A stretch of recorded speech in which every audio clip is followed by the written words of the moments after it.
Software companies are notorious for overselling, and they rely on escalation of commitment to keep you locked into them. Escalation of commitment is a human pattern of behavior where, despite your decision and the negative consequences of a decision, you continue with the behavior anyways, either because you feel too invested into the decision or ego-driven, you made the decision yourself and you don't want to alter course. Software companies are notorious for overselling, and they rely on escalation of commitment to keep you locked into them. And that tips the scales in their favor. The reason I'm saying remember control labor is because any software company or technology company can give you the price of their software. But the riskiest part of the implementation, or the riskiest part of the investment, is the people part, on both sides. So what's going to happen next is I'm going to bring you through an investigative process which will dig deep into the character of the company, and as well give you kind of ammunition and arm you with terms that you can put in your contract to make sure they're held accountable in the agreements that you create with them.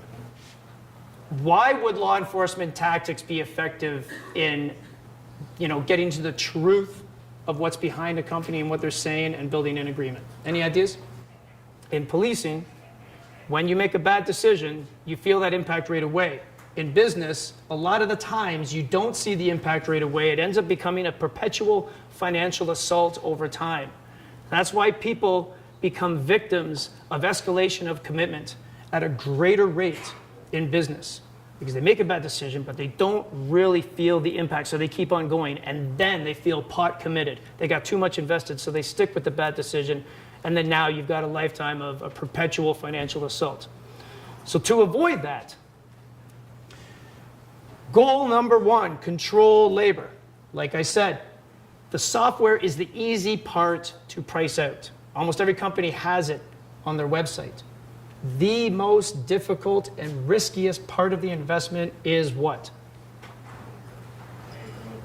Labor. What's the riskiest part in your own projects? What's the most costly part of every project you're in?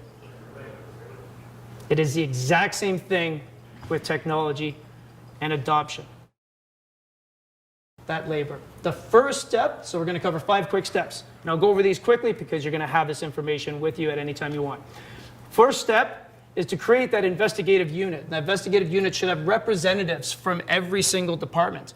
The biggest mistake that we see companies make is they put their CFOs and controller in charge of technology decisions. That is the quickest way to turn your company into an accounting firm that builds, when you should be builders who have strong accounting.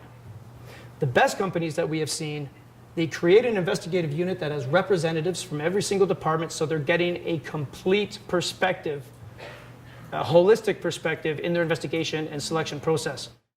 Find out the patterns. When you look at a company's website, they will give you everything you need to know to find out about their level of integrity. Everything on their website is probably going to be really positive. It's marketing, partial truths. And if you take a look at this list here, I've identified some sources that you can go in and do a pre-investigation with your team to find out the truth or the pattern of behavior that the prospective companies have. And you match that with what's on their website. If they say they're all in one, if they say they're the best in the world at project management, if they say their support is kick-ass, but then you go on the CFMA blog, you search the company, and there's 50 customers who are just complaining about their support. If they say they have the most amazing team out there, but then you access one of these sources here, and you find out that they don't even have a support department in-house. It's all third party. These are the breaches of integrity that they are trying to present something to the world of what they are, but you find something different. That should just take them right off the plate right there. Very simple process, and it'll help you create a short list. Once you come up with your short list, in policing we have a process of interviewing people where we get a baseline of what they look like when they're telling the truth. And then we hit them hard with the difficult questions, the detailed questions, and that's when the tells come out. And it illuminates where they were deceiving you. So the hypothetical questioning tactic, when you meet with these companies, start off with very simple questions. And I got these questions here. These are all basic questions that any sales rep is ready to answer. Very easy. And when you do this, make sure you can see their face. It's either an in-person meeting or it's on webcam. I mean, as a species, for 95% of the time that our species has been on this earth, we have had no language. So the amount of behavioral cues that come through when you're face-to-face with somebody is tremendous. Real questions. Hypothetical questioning is simple. What if? So an example here. The first question was, can you handle my trade? Absolutely. Yep. Man, we have 30 customers in your exact trade, and we do really well with them. Excellent. You now have a read on the behavioral cues.